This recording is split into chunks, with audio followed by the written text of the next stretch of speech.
Queridos irmãos e irmãs, bem-vindos mais uma vez ao nosso podcast semanal Parresia.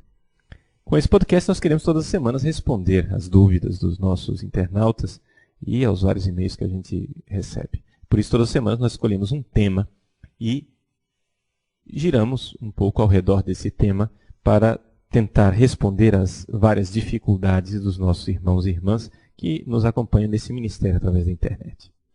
O tema dessa semana é este: nós não somos melhores do que os outros. O que quer dizer isso? Bom, de onde nasceu esse tema? Primeira coisa.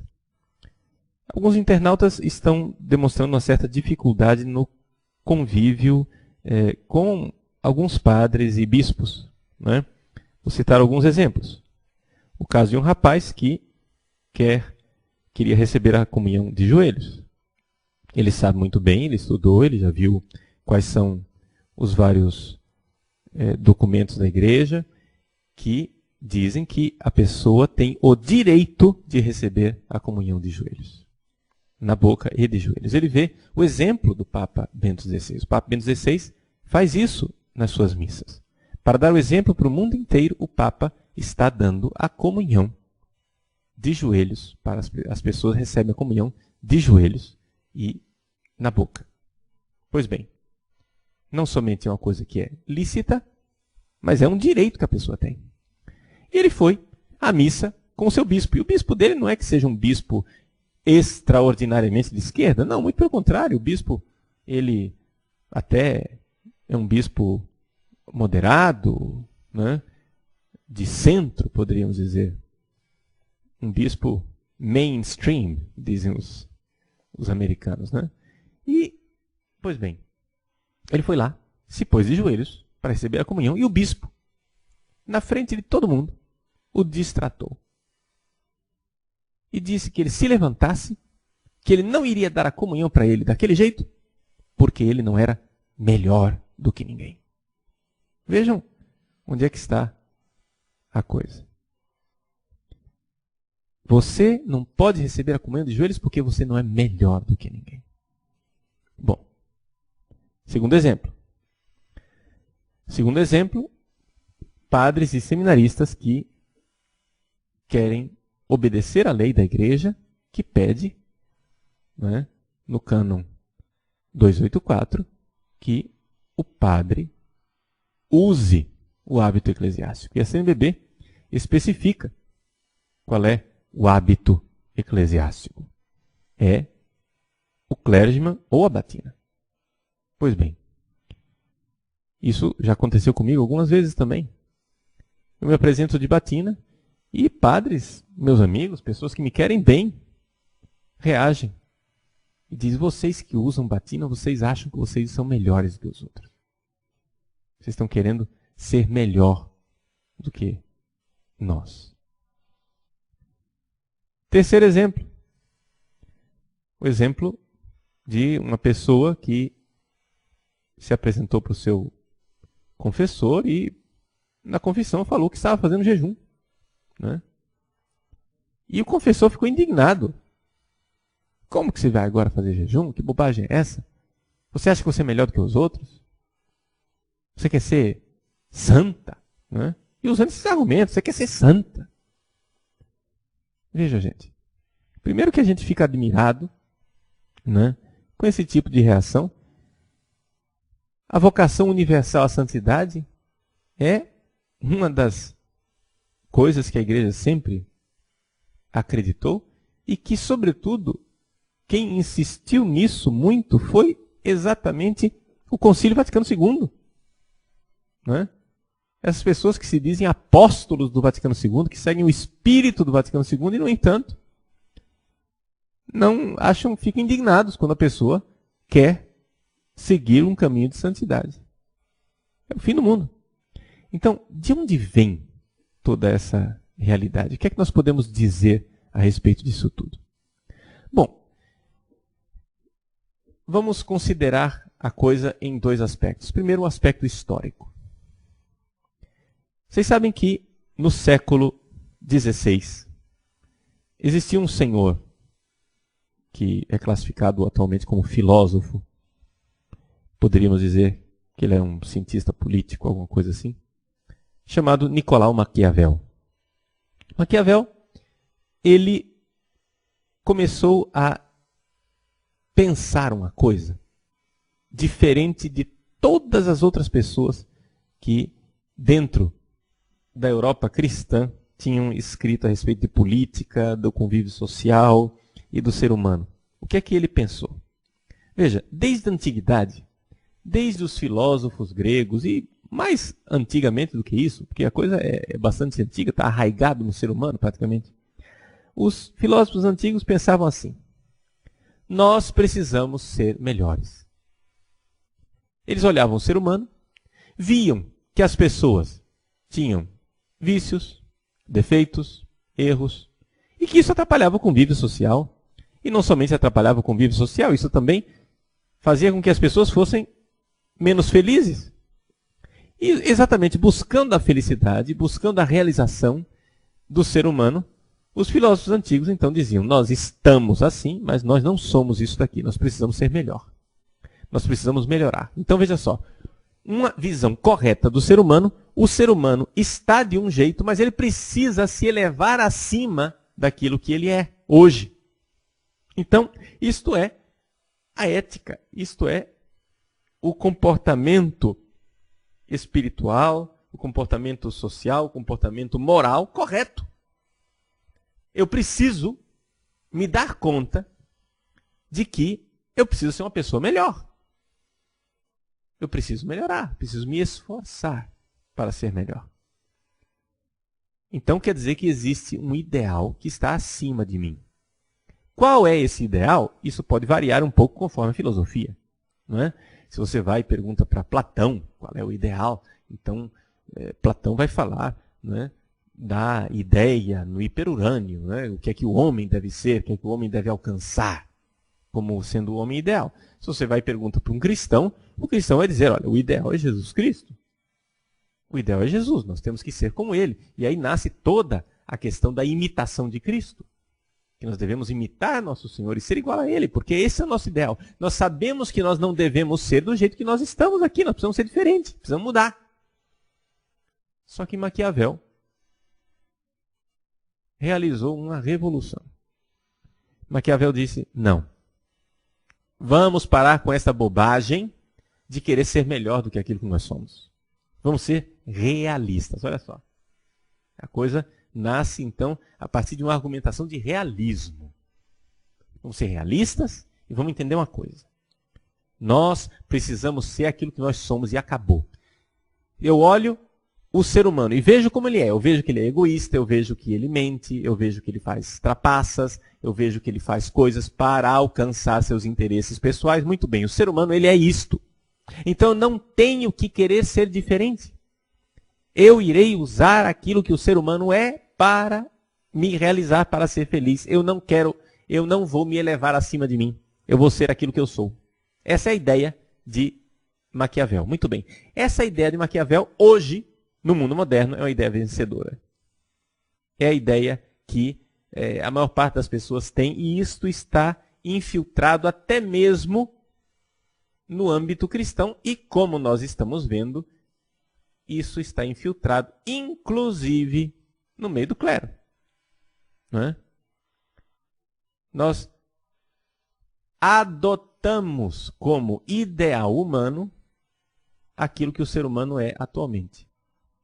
Como é que se faz isso na modernidade? Como é que se faz isso no mundo atual? Através de estatística. Por exemplo, dá um exemplo assim, banal. Você vai e faz uma pesquisa estatística e descobre que um número imenso de jovens, sobretudo rapazes, se masturbam. Ora, se existe um percentual majoritário de pessoas que se masturbam, isto é normal. Portanto, a masturbação é normal, portanto, eu não tenho que lutar contra isto. Eu não tenho que lutar contra esse pecado. Por quê? Porque faz parte da normalidade. É natural. Esse é o argumento. Deu para notar onde é que está o problema? Ou seja, nós não nos elevamos acima daquilo que nós somos. aquilo que nós estamos hoje é o que nós devemos ser, ponto e acabou. Isso é maquiavélico, gente. Isso é maquiavélico. Isso é pensamento de Maquiavel, e isto entrou tremendamente na cultura atual, sobretudo através do marxismo revolucionário. Por quê? Porque no processo de implantação da Revolução Cultural, um senhor chamado Antônio Gramsci fez estudos bastante extensos a respeito de Maquiavel. Mas não sou eu quem estou acusando isso. Isso aí você pode estudar. Vai lá, estude Antônio Gramsci e você vai ver que, para Gramsci, Maquiavel é algo muito bom e muito positivo.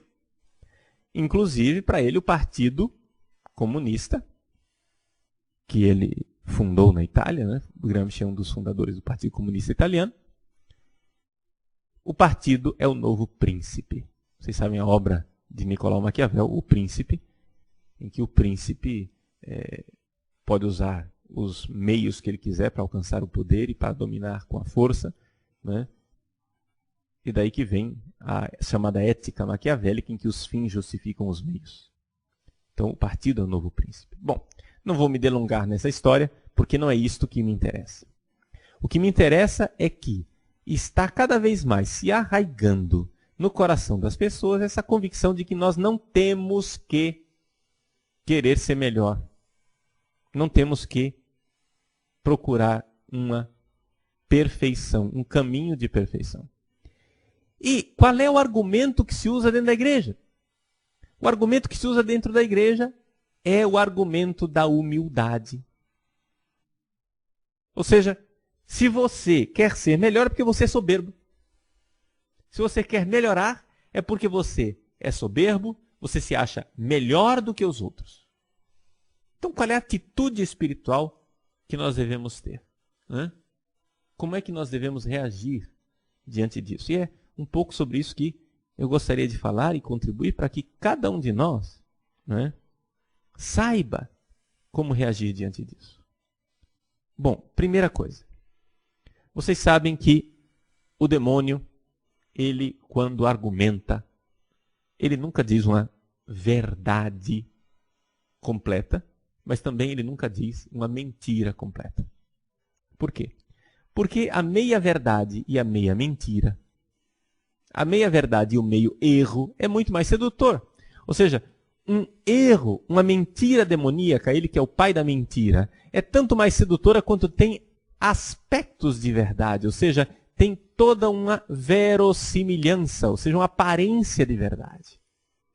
Por isso, o demônio sempre disfarça os seus argumentos com a verossimilhança, com uma aparência de verdade, e às vezes é até bastante convincente. A pessoa vai lá, comungar de joelhos, o bispo chega e diz, olha, você está achando que você é melhor do que os outros, e a pessoa sai de lá, que queria praticar um ato de virtude, queria comungar de joelhos, queria adorar nosso Senhor Jesus Cristo no próprio ato da comunhão, queria receber a comunhão dessa forma tradicional, bonita. A pessoa sai de lá com o rabinho entre as pernas, achando que ela é uma criminosa. Entende? Ou seja, você fica culpado, você se sente culpado de ter feito uma coisa boa. A mesma coisa acontece com os padres que usam clésima e batina.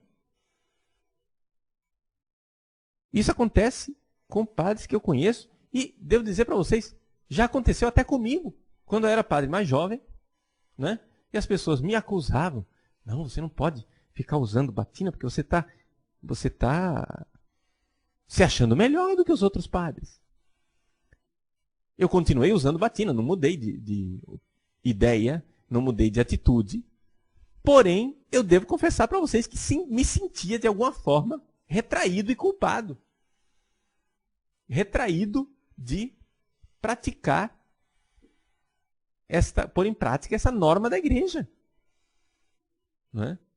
Porque afinal, o Código de Direito Canônico pede que o padre use o hábito eclesiástico. E assim por diante.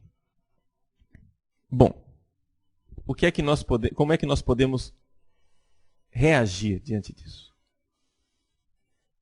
A Primeira coisa, se você quiser se aprofundar nisso que eu estou dizendo, aqui no próprio site você tem, naquele curso de terapia para as doenças espirituais, uma palestra, né, sobre a vaidade, o orgulho e a terapia da vaidade e do orgulho. Né? Essa é a primeira coisa. E o que é que eu posso dizer sobre isso? De fato, existe o problema da vaidade e do orgulho, que está sempre à espreita.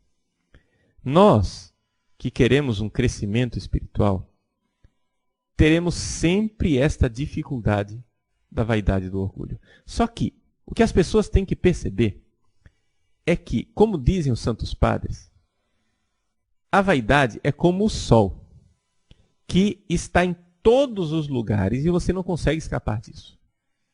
Não é? Deixa eu dar o exemplo.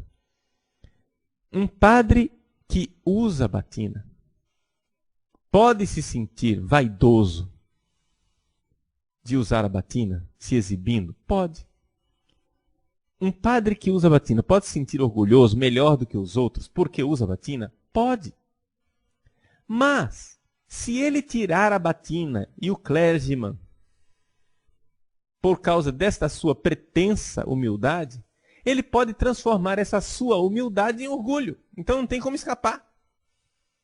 Ou seja, o cara se veste de sacos, né, com andrajos, ele é pobre, pobretão, e se veste como um favelado porque ele optou pelos pobres, sei lá. Pois bem, ele pode transformar isso num orgulho.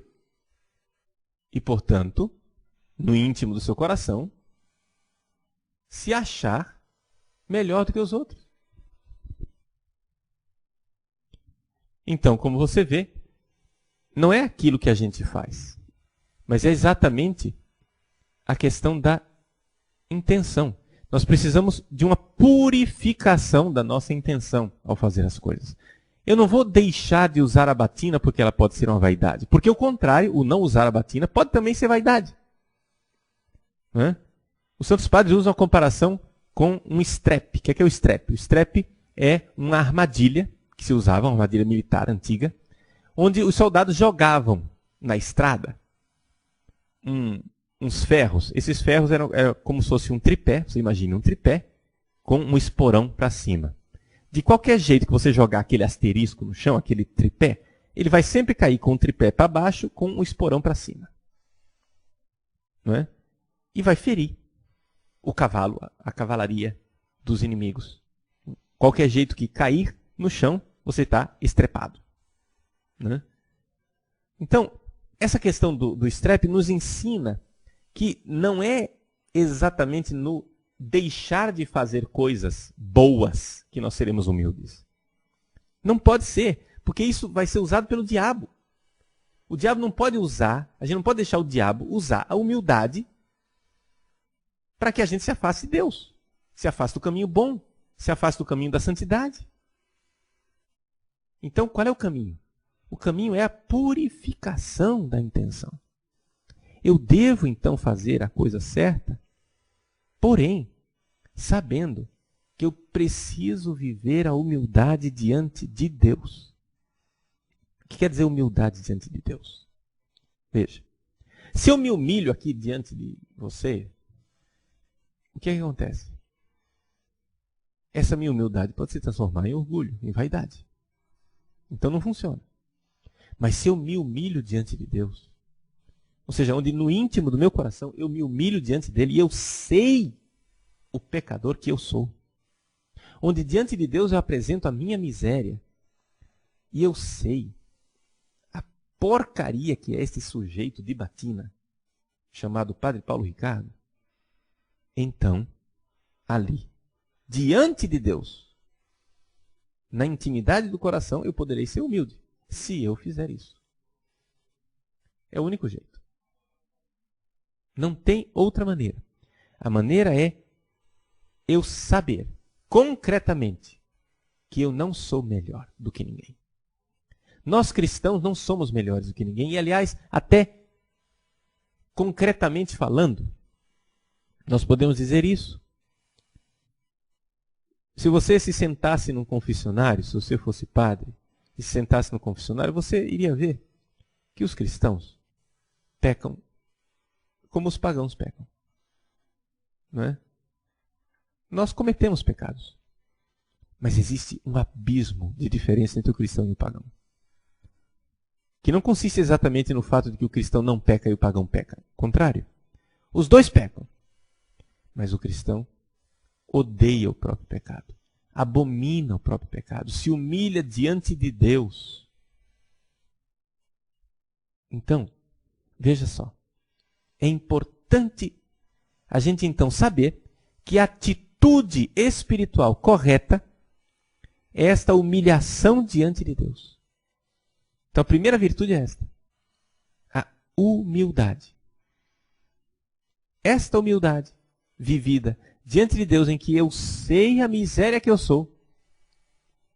Esta atitude é fundamental e necessária. Por isso, nós não somos melhores do que ninguém. Porém, é necessária uma outra virtude. A virtude da magnanimidade. A pessoa tem que saber que, embora eu seja miséria, eu sou chamado a uma grandeza. A minha batina me lembra isto. A minha batina me lembra que este miserável é chamado à santidade. Que esse miserável é chamado a viver no céu com Deus, embora eu mereça o inferno. Ou seja, o realismo da humildade, e os santos nos recordam bem isso, hein? Que não adianta uma falsa humildade. Falsa humildade é você começar a mentir e dizer coisas que não são verdadeiras. Vamos supor, você tem uma certa beleza física. Aí você chega em mente e diz, não, eu sou feio, eu sou horroroso. Não adianta mentir. Como é que eu vivo a humildade? Admita que você tem uma certa beleza, mas que a sua beleza diante da beleza de Deus é ridícula. Que você não é nada diante dele. Se você tem dinheiro, se você se envaidece do dinheiro ou da roupa que você é capaz de comprar ou do carro possante que você tem, se coloque diante de Deus e veja que a sua riqueza não é nada diante da riqueza dele. Essa é humildade.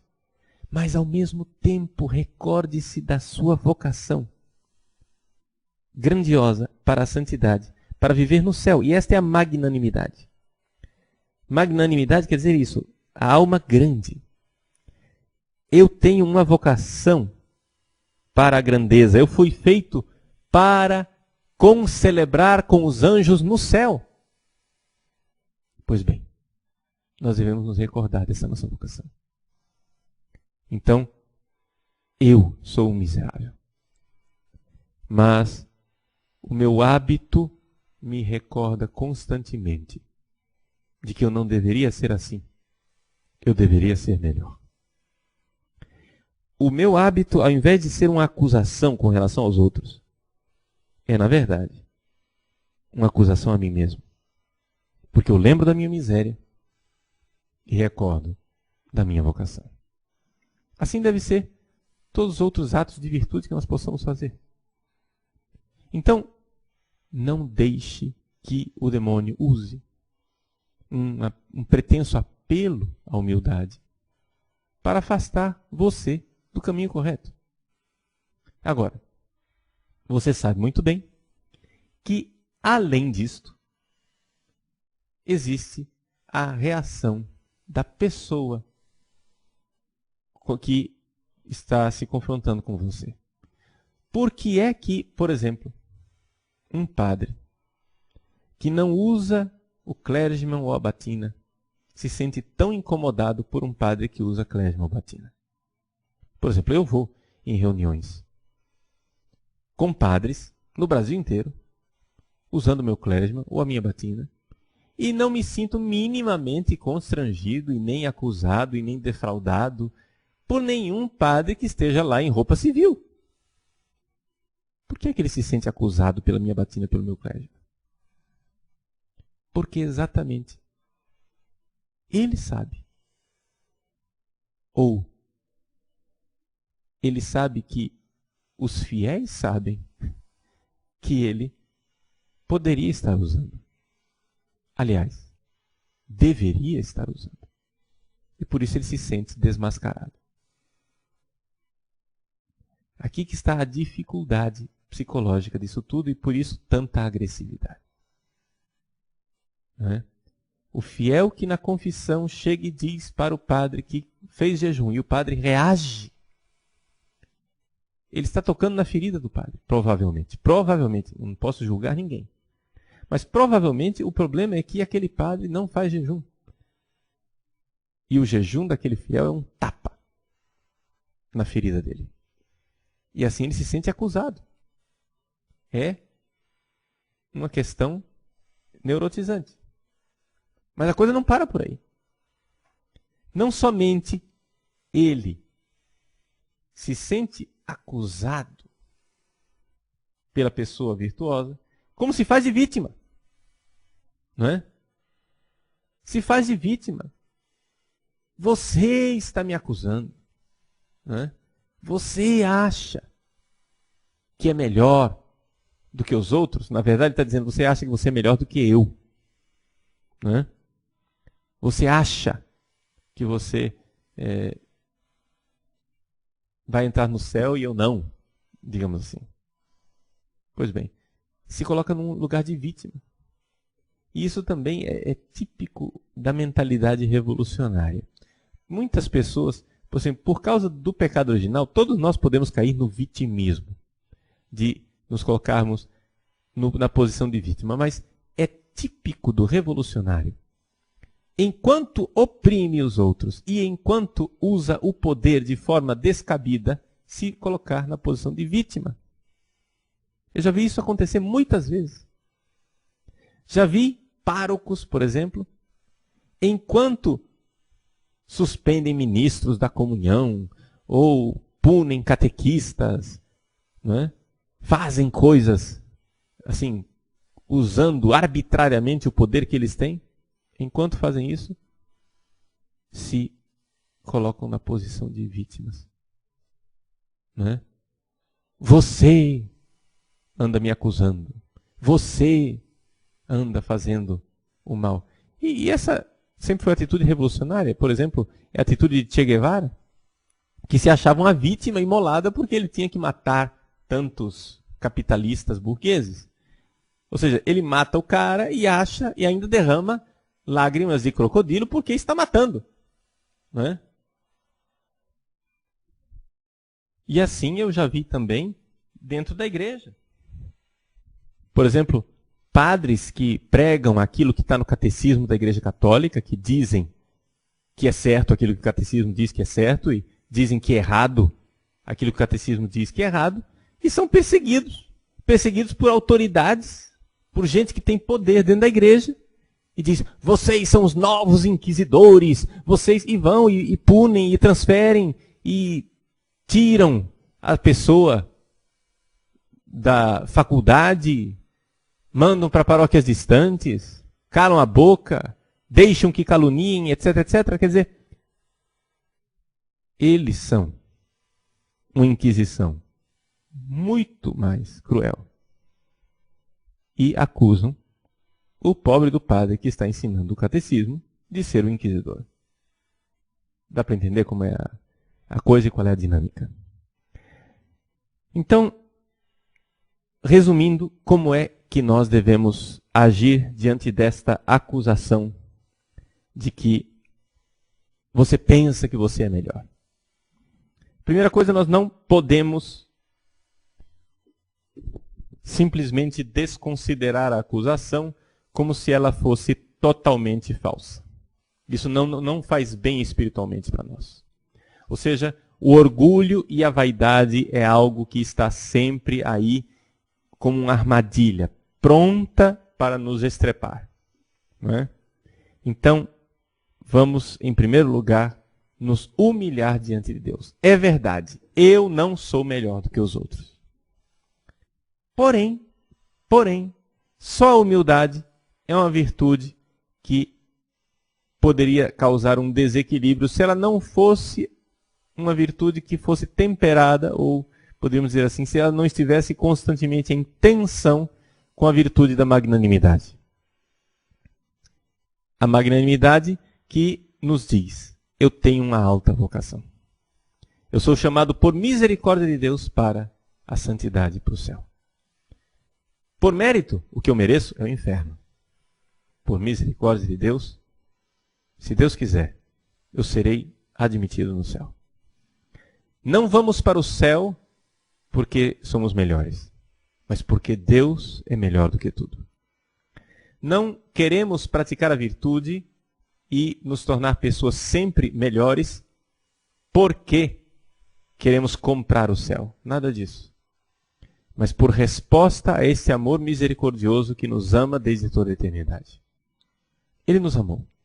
Ele morreu na cruz por nós. Como diz Santo Agostinho, como não amar de volta um amor assim? Como não amar de volta quem nos amou dessa forma? Por isso, a obediência. Por isso, procurar sempre ser melhor.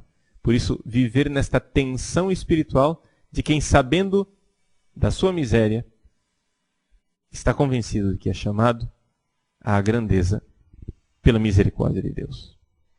Essa é a contribuição que nós gostaríamos de dar nesse programa, nessa semana, para você.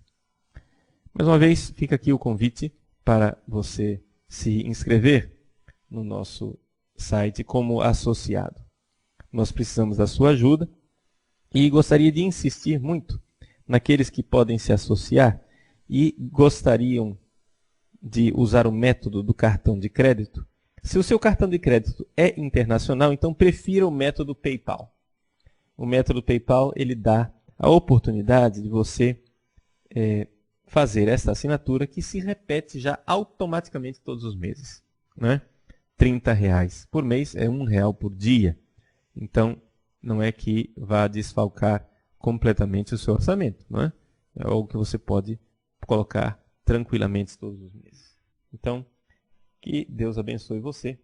Estamos trabalhando também para colocar na nossa página na internet uma secção para doações, porque pretendemos em breve ter também a possibilidade de bolsas de estudo, por assim dizer, principalmente para seminaristas e pessoas mais necessitadas. Porém, por enquanto, precisamos de um tempo para normalizar as assinaturas do site.